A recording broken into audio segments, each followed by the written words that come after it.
Hello मेरे प्यारे प्यारे बच्चों, कैसे हैं आप। आज हम कक्षा 5 विषय हिंदी रिमझिम अध्याय 8 बे दिन भी क्या दिन थे। तो इस पाठ के हम सभी प्रश्न उत्तर देखते हैं। पाठ्य पुस्तक से सोचो। प्रश्न 1, कुम्मी के हाथ जो किताब आई थी वह कब छपी होगी। तो वह किताब सदियों पहले छपी होगी। प्रश्न 2, रोहित ने कहा था कितनी पुस्तकें बेकार जाती होंगी। एक बार पढ़ी और फिर बेकार हो गई। क्या सचमुच में ऐसा होता है। तो पुस्तकें वे ही बर्बाद होती हैं जिन्हें लोग पढ़ करके फेंक देते हैं या फिर कबाड़ी वाले को बेच देते हैं। यदि पुस्तकों को पढ़ने के बाद हिफाजत से रख दिया जाए तो वे कभी भी बर्बाद नहीं होती, बल्कि पीढ़ी दर पीढ़ी पढ़ी जाती हैं और उनकी उपयोगी बातें जीवन में उतारी जाती हैं। प्रश्न 3, कागज के पन्नों की किताब और टेलीविज़न के पर्दे पर चलने वाली किताब, तुम इनमें से किसको पसंद करोगे और क्यों। तो मैं कागज के पन्नों की किताब पसंद करूँगा, क्योंकि इसे कभी भी और कहीं पर भी पढ़ा जा सकता है और कितनी भी बार पढ़ा जा सकता है, किस्तों में भी पढ़ा जा सकता है। जबकि ये सारी बातें टेलीविज़न के पर्दे पर चलने वाली किताब में नहीं मिलती हैं और बिजली जाने पर टीवी पर किताबों को नहीं पढ़ा जा सकता है, जबकि कागज के पन्ने की किताब को हम बिजली जाने पर भी पढ़ सकते हैं। प्रश्न 4, तुम कागज पर छपी किताबों से पढ़ते हो। पता करो कि कागज से पहले की छपाई किस किस चीज़ पर हुआ करती थी। तो कागज से पहले की छपाई पत्तों, भोजपत्रों, ताम्रपत्रों और लकड़ी पर हुआ करती थी। प्रश्न 5, तुम मशीन की मदद से पढ़ना चाहोगे या फिर अध्यापक की मदद से। दोनों के पढ़ाने में किस किस तरह की आसानियाँ और मुश्किलें हैं। तो कक्षा में अध्यापक हमारे सामने खड़े होकर के पढ़ाते हैं। तो बच्चों, आपको भी आपकी क्लास में आपकी मैडम या आपके सर सामने खड़े होकर के पढ़ाते होंगे, जिससे पाठ को समझने में हमें आसानी होती है। और बीच में अगर कुछ समझ में नहीं आ पाए तो हम अध्यापक से दोबारा उसको समझा देते हैं या हम उनसे पूछ सकते हैं। पढ़ाने के बीच में कभी भी हमें डांटते हैं तो कभी प्यार भी दिखलाते हैं। कक्षा में एक अपनापन जैसा माहौल छा जाता है, जबकि मशीन जैसे कि कंप्यूटर, लैपटॉप या फिर मोबाइल की मदद से पढ़ाई में ये सारी बातें नहीं होती हैं। ऐसी पढ़ाई उबाऊ भी हो सकती है, इसीलिए हम मशीन की बजाय अध्यापक से पढ़ना पसंद करेंगे। वे दिन भी क्या दिन थे। बीते दिनों की प्रशंसा में कही जाने वाली यह बात तुमने कभी किसी से सुनी है। अपने बीते हुए दिनों के बारे में सोचो और बताओ कि उनमें से किस समय के बारे में तुम बे दिन भी क्या दिन थे कहना चाहोगे। तो जैसे बचपन के वो भी क्या दिन थे, जब कोई चिंता नहीं थी, कोई जिम्मेदारी नहीं थी, अपने भाई बहनों के साथ में कभी खेलना, मौज मस्ती करना तो कभी उनसे झगड़ा करना, और गर्मी की छुट्टियों में अपनी नानी मामा के यहाँ जाना, वहाँ खेतों में जाना, कुएं से पानी खींच करके नहाना, फिर गाजर मूली उखाड़ करके खाना, कच्चे आम तोड़ करके नमक के साथ में खाना, झाड़ियों से बेर तोड़ करके खाना, और अन्य और भी ऐसी बातें थीं जिन्हें याद करके आज भी दिल खुश हो जाता है और मन कह उठता है कि वे भी क्या दिन थे। कल, आज और कल। प्रश्न 1, 1967 में हिंदी में छपी इस कहानी में कल्पना की गई है कि सालों बाद स्कूल की जगह मशीनें ले लेंगी। तुम भी कल्पना करो कि बहुत सालों के बाद में ये चीज़ें कैसी होंगी। तो जैसे पेन है तो यह किस प्रकार का होगा बहुत सालों के बाद में। घड़ी है, टेलीफोन या फिर मोबाइल और टेलीविज़न, तो ये सभी चीज़ें बहुत सालों के बाद में कैसी होंगी। कोई और चीज़ जिसके बारे में तुम सोचना चाहो। तो अब जैसे पेन है, तो यह बहुत सालों के बाद में किस प्रकार का होगा? तो बहुत सालों के बाद में पेन लेजर किरणों वाले हो सकते हैं, जिनसे कंप्यूटर की स्क्रीन, टीवी स्क्रीन पर दूर से बड़ी आसानी से लिखा जा सकता है। इस प्रकार के पेन बहुत सालों के बाद में आ सकते हैं।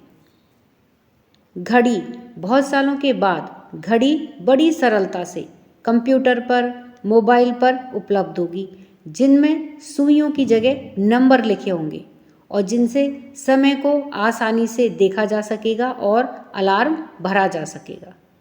टेलीफोन या फिर मोबाइल, तो टेलीफोन तथा मोबाइल और भी ज़्यादा अत्याधुनिक तकनीक से लैस होंगे।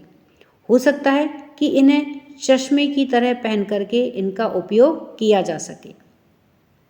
तो अभी तो हम टेलीफोन और मोबाइल को हाथ में लेकर के उपयोग में लेते हैं, और कुछ समय के बाद में इनमें किस प्रकार की तकनीक आ जाएगी कि हम इन्हें चश्मे की तरह पहन करके इनका उपयोग कर सकें।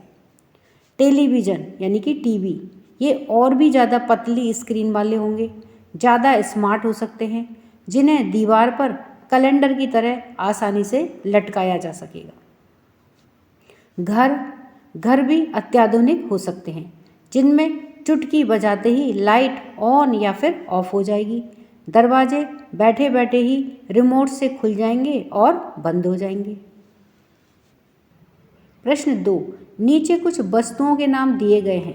बड़ों से पूछ कर के पता करें कि 20 साल पहले इनकी क्या कीमत थी और अब इनका कितना दाम है। और वस्तुएं हैं आलू, लड्डू, शक्कर, दाल, चावल और दूध।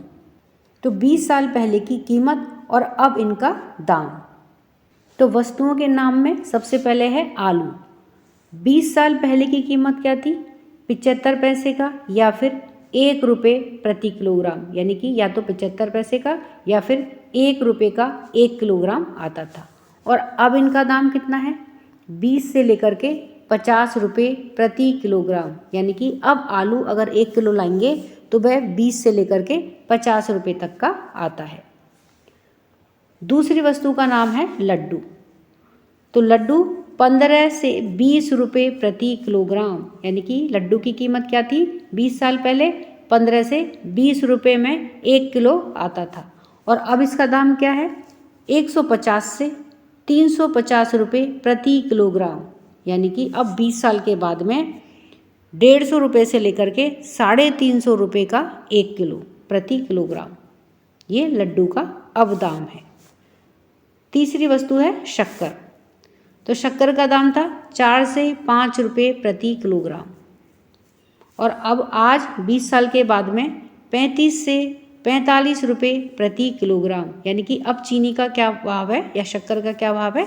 35 से 45 रुपये प्रति किलोग्राम। इसी प्रकार से अब है दाल।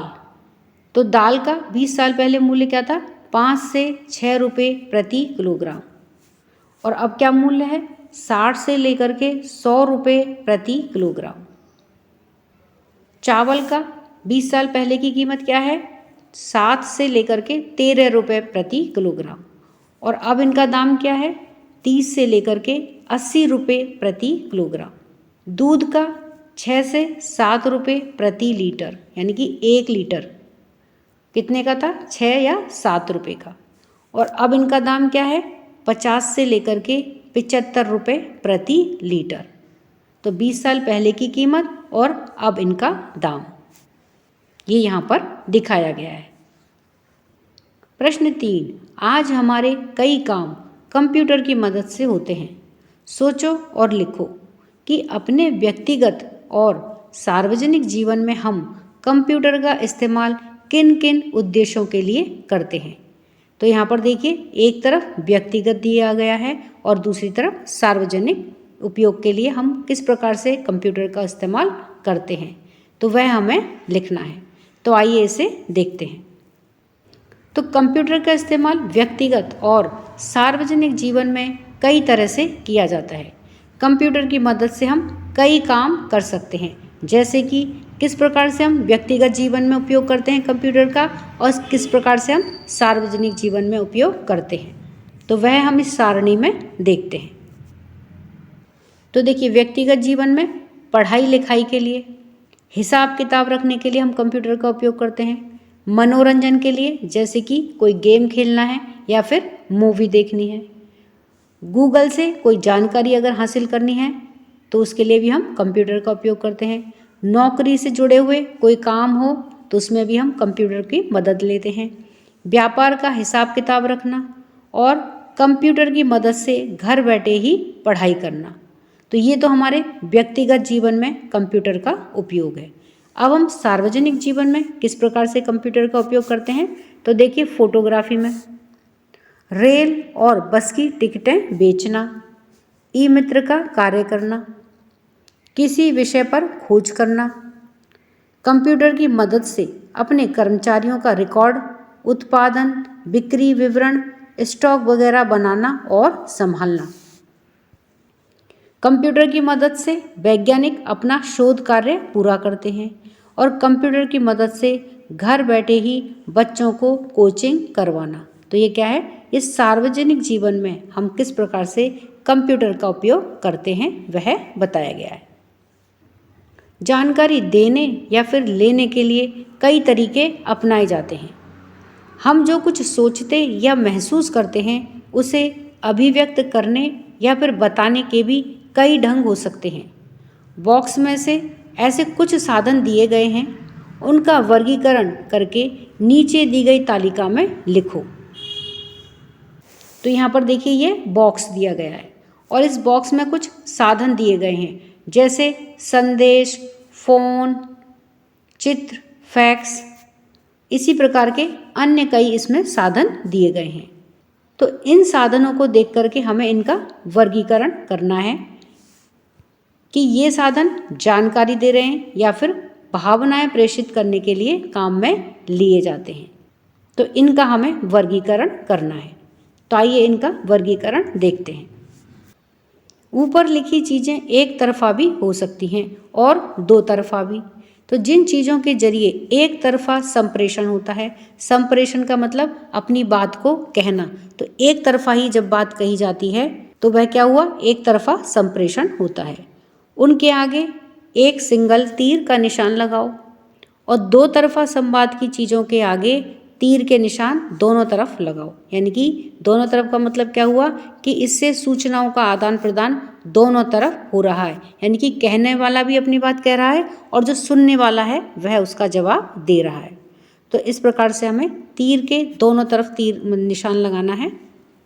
तो ये क्या हुआ, ये दो तरफा संवाद का मतलब है। तो उत्तर है, तो देखिए पहले जानकारी, तो यहाँ पर है संदेश। तो संदेश के आगे देखिए एक ही तीर का निशान है, यानी कि इसमें सिर्फ जानकारी दी गई है। दूसरा है चित्र। तो चित्र के माध्यम से भी सिर्फ एक तरफा ही संप्रेषण होता है, एक तरफा ही बात कही जाती है। उसी प्रकार से रेडियो, रेडियो में भी जानकारी दी जाती है, तो वह भी एक तरफा संप्रेषण का माध्यम है, यानी कि उसमें एक तरफा बात कही जाती है। विज्ञापन है, विज्ञापन जैसे टीवी में या फिर अखबार वगैरह में जो विज्ञापन आता है उसमें भी एक तरफा बात कही जाती है। नोटिस, जब किसी को नोटिस दिया जाता है तो उसमें भी एक तरफा जानकारी होती है। टीवी, टीवी पर भी जो कुछ भी आता है वह सब क्या होता है, एक तरफा जानकारी होती है। उसमें हम अपना कुछ भी नहीं जोड़ सकते हैं। जो कुछ आ रहा होता है उसको हम केवल सुन सकते हैं, देख सकते हैं, लेकिन हम उसमें कुछ कह नहीं सकते। तो इसलिए ये क्या हुआ, एक तरफा जानकारी का माध्यम है। इश्तहार, इश्तहार और विज्ञापन ये दोनों एक ही जैसे हैं, तो इसमें भी क्या होता है, एक तरफा जानकारी होती है। तो ये क्या हुआ, ये एक तरफा जो संदेश का या संप्रेषण के माध्यम है। अब है भावनाएं। भावनाएं का क्या मतलब है कि जो हम कह रहे हैं तो वो सामने वाला भी उसी प्रकार से अपनी भावना दर्शाता है या फिर उसका उत्तर देता है। तो जैसे अभिनय, अभिनय में क्या हुआ, जैसे किसी ने अभिनय करा और अगर हमको उसका अच्छा अभिनय लगा तो हम भी अपना भाव प्रकट करते हैं। तो ये क्या हुआ, ये दो तरफा संप्रेषण का माध्यम हुआ। नृत्य के हाव भाव, इसी प्रकार से नृत्य के हाव भाव हैं। तो जब नृत्य करने वाला अपने भाव प्रकट करता है, हाव भाव दर्शाता है, या फिर हमें उसके भाव भाव अच्छे लगते हैं, तो हम भी उसी प्रकार से अपने भाव प्रकट करते हैं। तो यह भी दो तरफा संप्रेषण का माध्यम है। संकेत भाषा, संकेत भाषा में जैसे गूंगे या बहरे लोग जो बोल या सुन नहीं पाते हैं, उनके लिए ये संकेत की भाषा होती है। तो जब वो सांकेतिक भाषा में बात करते हैं तो हम भी उसी प्रकार से उसी संकेत की भाषा में उनसे बात करते हैं। तो ये जो संकेत की भाषा है, यह क्या है? दो तरफा संप्रेषण का माध्यम है। फ़ोन पर देखिए, जब हम इधर से किसी को फ़ोन करते हैं तो सामने वाला भी हमको जिस प्रकार की हम बात कर रहे हैं तो उसका उत्तर वो देता है। तो फ़ोन क्या है? दो तरफा संप्रेषण का माध्यम है, सूचनाएं देने का माध्यम है। मोबाइल संदेश, मोबाइल संदेश में हम क्या करते हैं? जब कोई हम मैसेज छोड़ देते हैं तो हमें फिर उस मैसेज का जवाब मिलता है। तो इस प्रकार से मोबाइल संदेश भी दोनों तरफ से सूचनाएं देने का साधन है। फैक्स पर भी हम उसी प्रकार से अपनी सूचना छोड़ देते हैं, और जो जिसके लिए भेजी गई है, जब वह उसको पढ़ लेता है तो वह वापस से अपना जवाब दे देता है। तो यह है फैक्स, दो तरफा सूचनाओं का माध्यम है। और तार के माध्यम से सूचना भेजने वाला भी अपनी सूचना भेज देता है। तो इस प्रकार से जो तार है वह क्या है? दो तरफा सूचनाओं का संप्रेषण करता है, इनकी सूचनाएं आदान प्रदान करता है। इंटरनेट पे क्या होता है? जैसे अभी हम YouTube चलाते हैं तो उस पर जैसे किसी का वीडियो देखा या किसी ने पढ़ाया, तो जो पढ़ाया उससे हमने सूचना ले ली, और फिर उसका पढ़ाया हुआ हमें कैसा लगा हम कमेंट करके बताते हैं। तो इसका मतलब हमारा आपस में जो वार्तालाप हुआ, तो यह क्या हुआ? ये दो तरफा माध्यम हुआ सूचनाओं का आदान प्रदान का। तो इस प्रकार से ये भावना है जो क्या होती हैं? दो तरफा संदेश को भेजने का काम करती हैं। तुम्हारी डायरी लिखना एक निजी काम या फिर शौक है। तुम अपनी डायरी किसी और को पढ़ने को देते हो या फिर नहीं, यह तुम्हारी अपनी मर्जी है। कई व्यक्तियों ने अपनी डायरियाँ छपवाई भी हैं ताकि अन्य लोग उन्हें पढ़ सकें। ऐसी ही कोई डायरी खोज करके पढ़ो और उसका कोई अंश कक्षा में सुनाओ। अपनी डायरी बनाओ और उसमें खुद से जुड़ी हुई महत्वपूर्ण बातें लिखो। डायरी में तुम अपने स्कूल के बारे में क्या लिखना चाहोगे? तो इसमें बच्चों आप एक डायरी बना सकते हो जिसमें आप खुद से जुड़ी हुई कुछ महत्वपूर्ण बातें लिख सकते हो और अपने स्कूल से संबंधित बातें भी लिख सकते हो।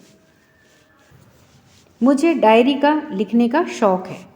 मैं अपनी डायरी रोज लिखता हूँ। मैं अपनी डायरी में रोज मेरे साथ में होने वाली घटनाओं को, अपने माता पिता, भाई बहन, रिश्तेदार, अपने शिक्षक शिक्षिकाओं और दोस्तों के बारे में लिखता हूँ। शिक्षक शिक्षिकाएं कैसे पढ़ाते हैं, कैसे स्वभाव के हैं, विद्यार्थियों के साथ में उनका कैसा तालमेल है, आदि तमाम बातें मैं अपनी डायरी में लिखता हूँ। क्लास में मेरे कितने साथी हैं, कौन मेरा सबसे अच्छा साथी है, कौन मेरी मदद करता है, आदि बातें भी डायरी में लिखता हूँ। तो इस तरह से बच्चों आप भी अपनी डायरी में इस तरह की बातें लिख सकते हैं। कई महापुरुष हुए हैं जिन्होंने अपनी डायरी को छपवाया है ताकि लोग उन्हें पढ़ करके उन महापुरुषों के बारे में जान सकें। तुम भी कल्पना करो, दोस्तों के साथ बात करके अंदाज लगाओ कि 50 साल बाद इनमें क्या क्या बदलाव आएगा। फिल्मों में, गांव के हालात में, तुम्हारी परिचित किसी नदी में और स्कूल में, इन सभी में 50 साल के बाद में क्या क्या बदलाव आएंगे। तो देखिए 50 साल बाद फिल्मों में और अधिक हिंसा का बोलबाला होगा, अश्लील दृश्यों और अश्लील डायलॉग्स की भरमार होगी, नाच गाने भी अधिक देखने को मिलेंगे और बेकार की कहानियाँ होंगी। गांव की हालत में 50 साल बाद में क्या होगा? और सुधार होगा, स्कूल कॉलेज खुलेंगे और शिक्षा का प्रसार होगा, पक्की सड़कें बनेंगी, बिजली भी पहुंचेगी, नल से पानी की व्यवस्था होगी, किसान अत्याधुनिक मशीनों से खेती करेंगे, उनमें आत्मविश्वास बढ़ेगा, काफ़ी हद तक वे अच्छा जीवन जिएंगी। तुम्हारी परिचित किसी नदी में क्या होगा? प्रदूषण बढ़ेगा। कल कल बहने वाली कई नदियाँ लुप्त हो जाएंगी। स्कूल में कंप्यूटरों का इस्तेमाल बढ़ जाएगा। शिक्षकों के द्वारा होमवर्क मोबाइल से भेजा जाने लगेगा। खेल का मैदान बड़ा होगा। बच्चों को हर तरह का खेल खेलने का मौका दिया जाएगा। था, है और होगा। प्रश्न 1, असीमोव की कहानी 2155 यानी भविष्य में आने वाले समय के बारे में है। फिर भी कहानी में थे का इस्तेमाल हुआ है जो बीते समय के बारे में बताता है। ऐसा क्यों है? तो असीमोव की कहानी में थे का इस्तेमाल इसलिए हुआ है क्योंकि इसमें उन्हीं घटनाओं का वर्णन किया गया है जो 2155 के पहले यानी कि भूतकाल में घटित हुई हैं। प्रश्न 2 का क है कि जब मुझे बहुत डर लगा था, मैं जब छोटा था, इस शीर्षक से जुड़े किसी अनुभव का वर्णन करो। तो मैं जब छोटा था तो घर में अकेले रहने से डरता था। अक्सर बच्चों के साथ में ऐसा होता है। बच्चों, आपके साथ में भी ऐसा कई बार हुआ होगा। तो जब अकेले घर में रह जाते हैं तो अकेले रहने में डर लगता है। तो एक बार मम्मी को किसी जरूरी काम से पड़ोस में जाना पड़ा। काम ज़्यादा देर का नहीं था, अतः मम्मी मुझे अकेले छोड़ करके चली गई। संयोग ऐसा था कि उनके जाते ही एक छोटी सी चूहिया मेरे सामने से गुजर गई। वह तो न जाने कहाँ चली गई, लेकिन मैं जोर जोर से चिल्ला करके रोने लगा। जब तक मम्मी आई तब तक तो मेरा रो रो करके बुरा हाल हो गया था।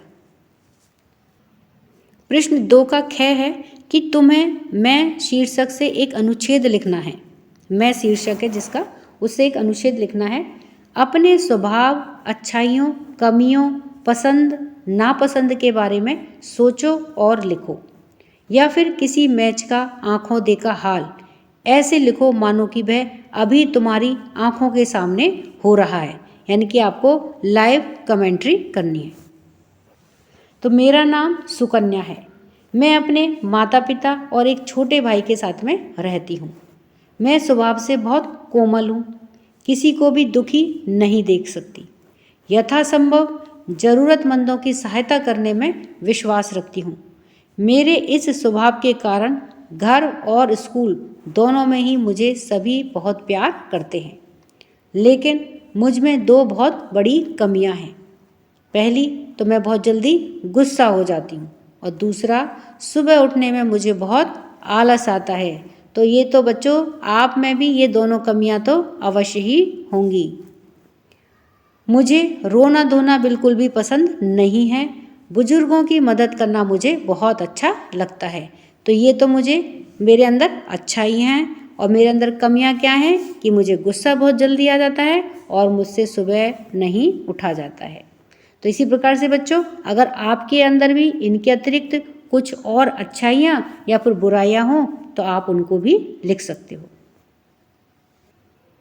प्रश्न 2 का ग है कि अगली छुट्टियों में तुम्हें नानी के पास जाना है।